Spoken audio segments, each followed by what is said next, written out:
Our hero's name is Kotonoha Sekai. He is a real hikikomori, a real hardcore slacker. He is simply an unfit member of society. He cannot even be considered a person. He never leaves the house. But on this day, he had to do it. He completely forgot how to leave the house. In the store near the house, the seller was attacked by a robber with a knife. The robber demanded that she give him the money. The first feeling he experienced was worry for another person's life.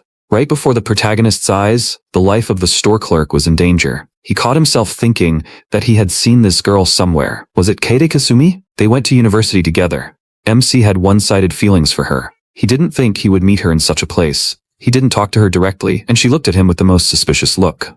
The protagonist wondered why she even worked in this store. He stopped himself because there was no time to think about it. If nothing was done, she would die. Sakai rushed at the robber with a loud scream. The robber asked who he was. He plunged a knife into the protagonist's chest and said, "Die." MC was able to say so that Kaede would run from the store. As he was losing consciousness, he saw the store clerk running away.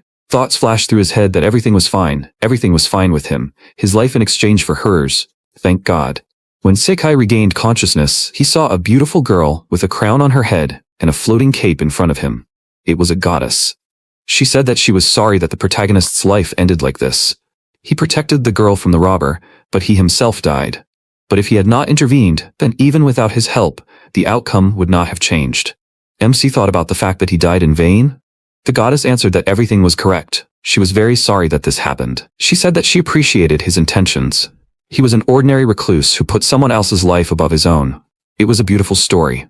His life was a failure at all. Nothing changed until the very end. The protagonist thought about these words. He didn't want to admit it, but his life really was a failure. It was as if it never existed. The goddess apologized to Sakai. She shouldn't have reminded him of his painful past. She offered him reincarnation, but she needed his consent. She asked if he wanted a second chance in another world. Was he ready to take this opportunity? Reincarnation, is that isekai, like in the anime? MC asked about him being able to start his life over. He shouted, "Yes, please." The goddess said that before incarnating in another world, she would grant him one request. What would he want? Sekai thought about it. He remembered that he died from a knife stab and asked for the power that would not allow him to die from such a stab. He didn't want to die from a knife anymore. He wanted to be the strongest in the world. Wanted to be able to protect loved ones. He wanted to be exactly like this. The goddess smiled. A magical glow and mysterious circles appeared around the protagonist's feet. The goddess said that this was a wonderful wish and now he would live in another world, like a mother's embrace, such warmth that you want to sleep. He died and was reborn at the same time. He felt like he was moving to a new level, overcoming humanity. When he came to consciousness, he asked himself, "What is this? What is this? What is he? Is he some kind of seedling?" When he asked for an invulnerable body that would not die, he did not expect to see this. And what kind of life awaits him ahead? Someone's boot stepped on him. MC was in pain. The big guy passed by and said that Art was annoying him. Someone like him should be crawling on the ground at their feet. Art was a skinny, short boy with a scared face. The big guy said that the farmer's children would remain farmers until they died, and he would become the village elder. He would get his way. The big guy and his friends laughed, and MC called the big guy an ill-mannered idiot. It hurt him because he was accidentally stepped on. Trying to get up, Sakai noticed that the boy was still nearby. MC expected that this boy would step on him too. Art asked the sprout if it was okay. Did it hurt when the big guy stepped on it? He felt sorry for the sprout and called it poor thing. Art made a fence of sticks around the sprout and said that now the sprout is noticeable and no one will step on it. He said goodbye to the sprout and left. The protagonist thought what a good boy he was and thanked him. Sakai thought that he would never forget this act. He wished for this boy to always be happy. Positive thoughts in the form of a beam of energy touched the boy. Art disappeared into the distance. Time passed. The sun was scorching in the sky. MC was thirsty. It was not raining, but the sun was scorching. If this continued, he would simply dry up. Sakai hoped that the boy would come and water him. A small slime appeared nearby, saw the sprout, and watered it with one wave. Sakai thought what a kind slime. But was everything really okay? Because of this, the small slime's body became even smaller. The slime made sounds again, and MC thought how good it was. He thanked the slime, because thanks to this, he would be able to live longer. Sakai wished for the slime's life to be wonderful. MC himself didn't notice how his positive thoughts reached the slime. Then this slime started coming and watering the sprout every few days. It was collecting water somewhere because each time it came back big. Time passed and the slime kept coming back. It shared its positive energy every time it watered the sprout. The sprout grew. At the same time, in a small village, which is located near a growing tree. In a small chapel, children are standing in front of the priest. The priest said that today in the village of Pokot, there is a coming-of-age ceremony. Skills are a gift that they will receive from the goddess. In this village, when they turn 14, children must go through the coming-of-age ceremony. And then they will receive their skills. The priest added that when they receive skills, some of them can become adventurers. Art wondered what skill he can get. The priest said that he hopes that they will get the one that suits them the most. The children stood one after another and began to approach the priest one by one. The big man pushed Art and told him not to be stupid. The big man said that a person like Art will still receive the most useless skill, and he will receive the holy sword skill. Art nodded and said that he understood. The priest asked Art Gilbert to come. Art boldly climbed the stairs, approached the magic board. The priest told Art to open the status window and look at it. Art agreed. Art extended his hand. The magic board lit up. The light blinded everyone in the chapel. The status window read, Art Gilbert. Development rate 200%, stat growth 200%. Immunity to negative effects, physical capabilities 200%, blessing of the world tree. The priest opened his mouth in surprise and said that he had never heard of such a thing. Art's skill level is UR. This is amazing. He congratulated Art on this. Everyone in the chapel was happy for Art. Someone said that this was amazing and congratulated him. Someone said that his mom and dad are proud of him. Someone just said, wow. Art was happy with the skills he had received. The big guy stood in the corner and told Art to pay close attention to what amazing skill he would receive. The priest invited Grud Pokot to come over. The big guy touched the board and opened his status. It said Grud Pokot, woodcutter. Skill level N. Grud was angry that he got such a low skill. The crowd in the chapel said that he was useless, although his father was the village chief. Skill N is humiliation. After the ceremony, everyone went home. A girl with a bow on her head caught up with Arth and asked about him leaving the village and becoming an adventurer. This girl's name was Beatrice. Arth greeted her and said that he didn't know yet if he could become an adventurer. Beatrice reminded him that he had a UR skill. He would definitely succeed. Arth said that if so, he would try. He raised his hand up and said that his skill was the blessing of the world tree. There was a small sapling growing in the forest. Perhaps this was the world tree? Arth received a UR skill, the blessing of the world tree. Later, he became a famous adventurer, and now 20 years have passed. Art retired and returned to his native village of Pokot. Art carries a small boy in his arms and wonders what the blessing of the world tree is. Is it because of the sprout that he got his skill? The boy asked, the world tree? Art answered, yes. Therefore one must always respect the world tree and be kind to it. The boy agreed. Art thought that the fence had probably already fallen apart and that a new one should be made. Art told his son to run ahead. He would come soon. The boy ran ahead into the forest. 20 years later, the sprout has also grown noticeably. Now it is about 2 meters tall. Now it will not die if someone steps on it. But the trunk is still thin. Lately, its growth seemed to slow down, and the protagonist did not understand why. The boy ran to the tree and asked himself, is this perhaps the world tree? The tree answered that it was not. His name is Kotonoha Sekai, and this year he would have turned 20 years old. The fence around the tree was really falling apart. The boy decided to remove the fence. MC asked the boy why he needed this precious little fence. The boy cleaned everything up and tidied up the area. The protagonist asked the boy what he was doing. All he had for 20 years was this little fence and slime. Why did the boy clean everything up? The boy stood next to the tree and thought about something. Then the boy thanked the world tree for its blessing. He thanked for the UR skill for his father. The tree asked, UR skill? What is it? The tree thought about how much this boy looked like the boy who put up the fence. Could this really be his son? Suddenly a voice was heard. Someone called a boy named Gil. A big guy with a sword on his shoulder approached. It was Grud's son, Burgu. He asked what Gil was doing. Why did he need this tree? He was going to practice with his sword on it. It was the most suitable tree. He rudely said that Gil was in his way. The tree was scared. Gil proudly replied that he would not let Burgu do that. Gil said that this was the world tree. In 100 years, it would become the great world tree. Burgu laughed loudly and asked, is this little tree the world tree? Burgu grabbed Gil by the clothes and called him names. He said that if Gil did not move, he would cut him down first. Burgu swung his sword, but Gil managed to jump aside. Gil picked up a stick from the ground and asked Burgu to stop. He did not want to fight at all. Burgu swung his sword again but was resisted by a blow from the stick. The sword flew out of his hands and stuck in the ground. Burgu, angry, started hand-to-hand combat. He swung his fist at Gil and told him not to get carried away. Gil picked up a stick in self-defense. Someone's voice was heard. Enough? It was Art approaching. Burgu politely greeted him. Art sternly told Burgu not to touch the tree. He asked him to be more respectful of nature. Art clarified that Burgu did not want to incur the wrath of Mother Nature. Burgu apologized and said that he was going home. Art looked sternly at Gil, then patted him on the head and asked that he use the tricks he taught him. Art praised Gil. Looking at Art and Gil leaving, the tree thought that they made him a new fence. It was cute, father and son. Sakai blessed Jill and hoped that he would be happy too. He thought, wasn't he called the World Tree? After Jill left, the tree's life returned to normal. It would probably grow up soon, but its growth rate had slowed down. Would it be able to become a big tree? Or would it be a boring tree? A huge slime appeared from behind the bushes. Sakai was delighted to see the giant slime. The slime stretched out its arms towards the tree and began to water from both sides. Sakai asked, was this the same slime? The slime kept watering the tree. Sakai thought how big the slime had become. Did it bring more water? Sakai thanked the slime and noticed that there were several small lumps of slime standing nearby. They directed the water at the tree from all sides. Sakai thought that he had just been watered, but each little one in turn watered him some more. Now this water would last the tree a long time. Sakai was grateful for the watering and sent positive energy to the slime family. Time passed. The tree noticed that it had grown. Now it was about 3 meters tall, but after a while, Sakai began to worry that the growth had begun to stop again. Maybe it was due to a lack of nutrients? A black wolf came out of the forest. He growled menacingly and approached the tree.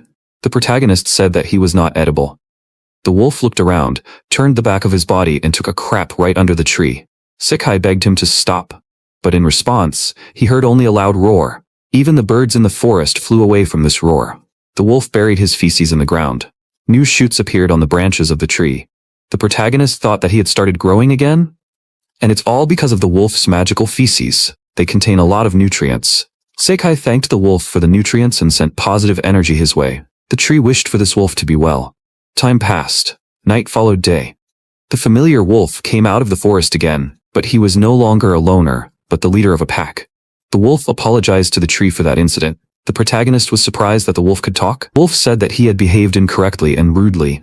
Sakai thought that the wolf had evolved and become much smarter. The protagonist said that everything was fine. Thanks to the wolf, he had grown up after all. The wolf understood that words were not enough and presented a gift in the form of the heads of many monsters. The wolf said that this would be excellent nutrients. This would be much better than feces. The pack of wolves asked to accept this gift as an apology. Sakai thanked him for the offering. Dead monsters really do have a lot of nutrition. This is perfect. The protagonist thought that he would grow even taller now. The wolves regularly came and left food for him. Thanks to this, he grew even stronger. And then after some time, a spider settled in the tree. The tree became tall enough. Its height reached 7 meters. One day, 2 woodcutters led by an elderly man approached the tree. The elderly man said that this tree had become tall enough.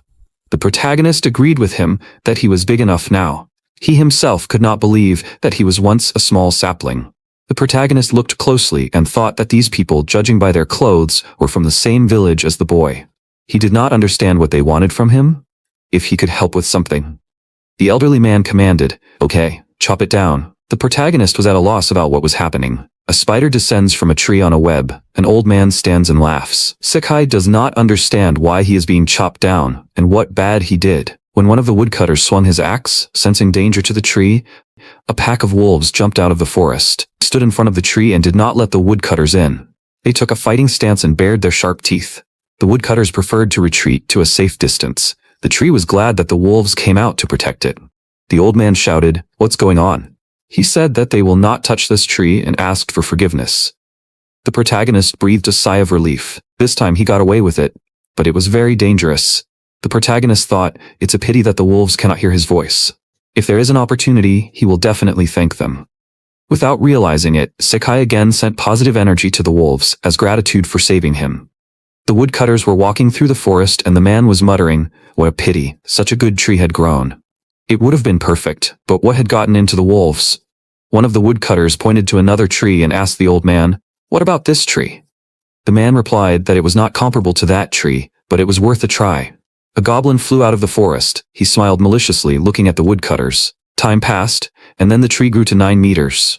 One day, fruits ripened on it. The protagonist did not know what kind of fruit it was and could not eat it himself. It was just some red fruit. One day, a large slime came to see him. She came to water the tree. Sakai thanked her and decided to treat her to some fruit.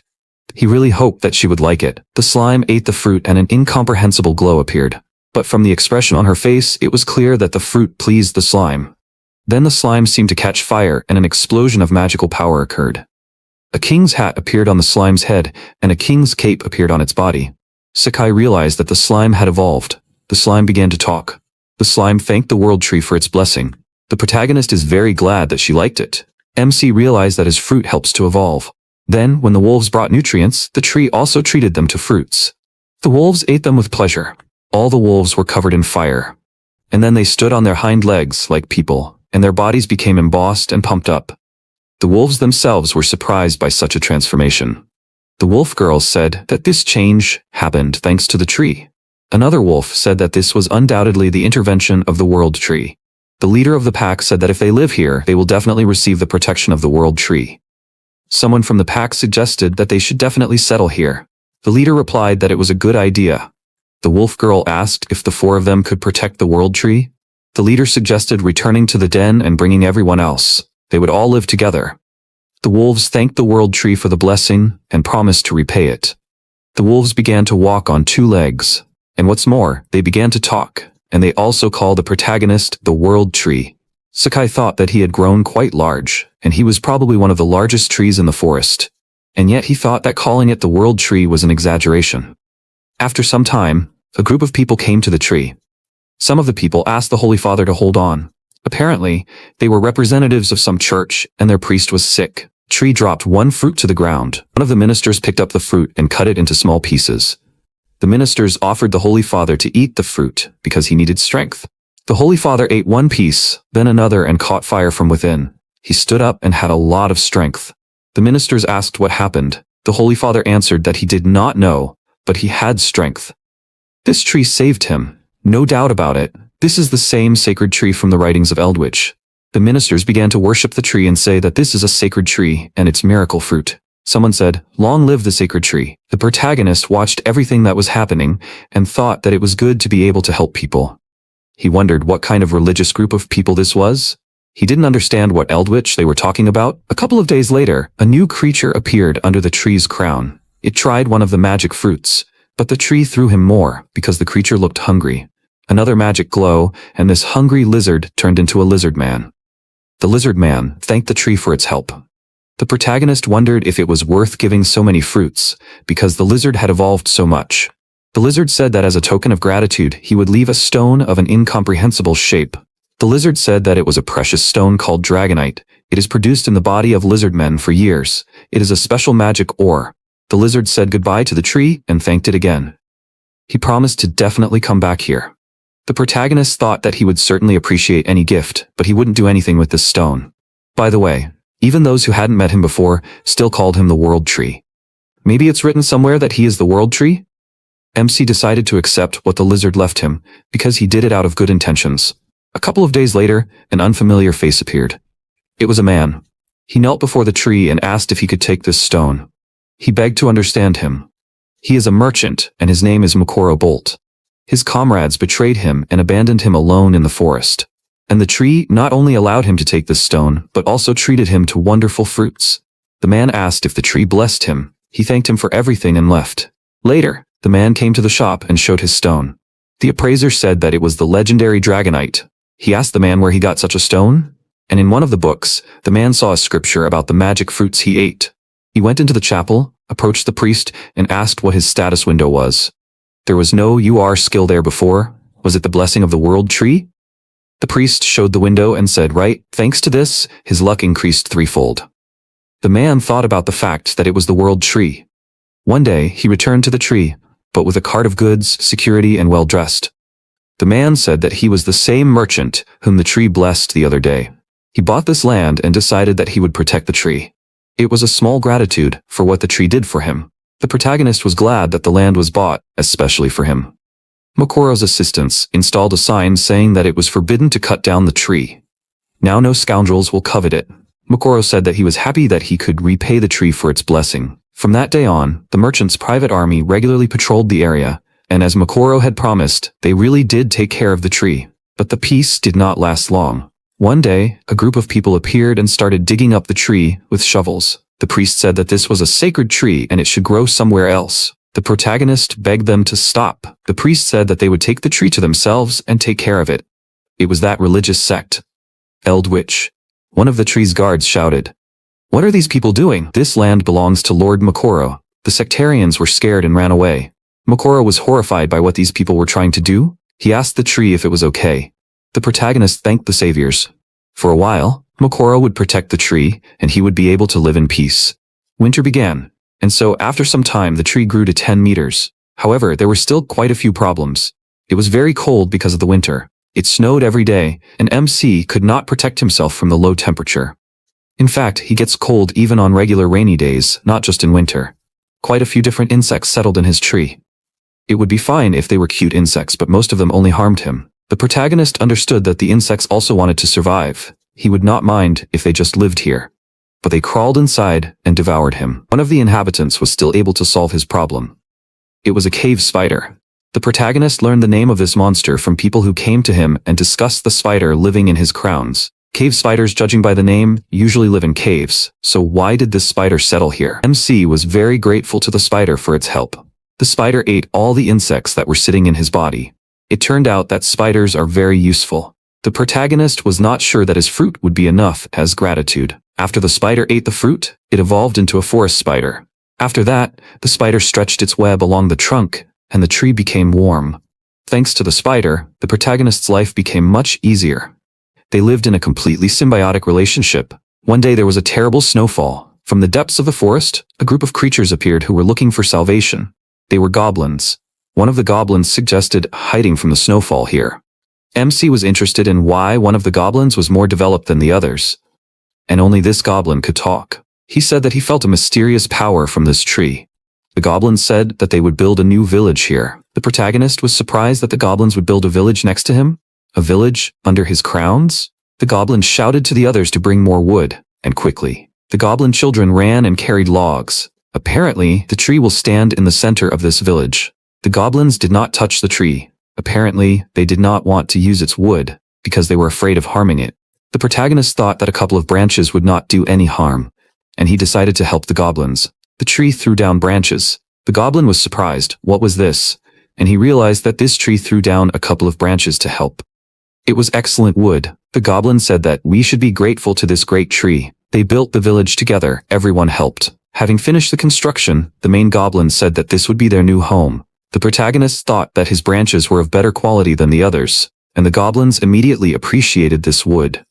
They used it to build the house of the village elder. The goblins were shouting with joy. The protagonist looked at this from above and was filled with warm thoughts. The goblins made a fire. Some were singing songs. Some were playing instruments, and some were just sitting and warming themselves by the fire. The goblins decided to thank the tree for building the village. The elder said that this was a special goblin drink and offered the tree to try it. He poured the liquid directly to the roots of the tree. MC tried the drink and said that it was delicious. The development of the goblin village was going smoothly, but lately they had problems with food. So he dropped the fruits, and then the goblins ate these fruits. By eating these fruits, the goblins evolved into a great goblin. Those who did not speak before, now could also speak. Now they very much resembled humans. Until this point, all goblins were short, but now they became noticeably larger. The goblin girls also began to dress better. Their appearance was now cute, and the face was already hard to distinguish from a human. Among the male goblins, there were those whose bodies were noticeably stronger. Some of them resembled gorillas. If you think about it, they were already more like orcs. Sometimes at night they had a party and danced. The protagonist liked to watch it. And then the spiders that lived in his tree were able to find a common language with the goblins. He was very happy about this. They coexisted and there was no need for conflicts. Spiders also ate fruits from the tree. The first forest spider evolved further. It became Arachne.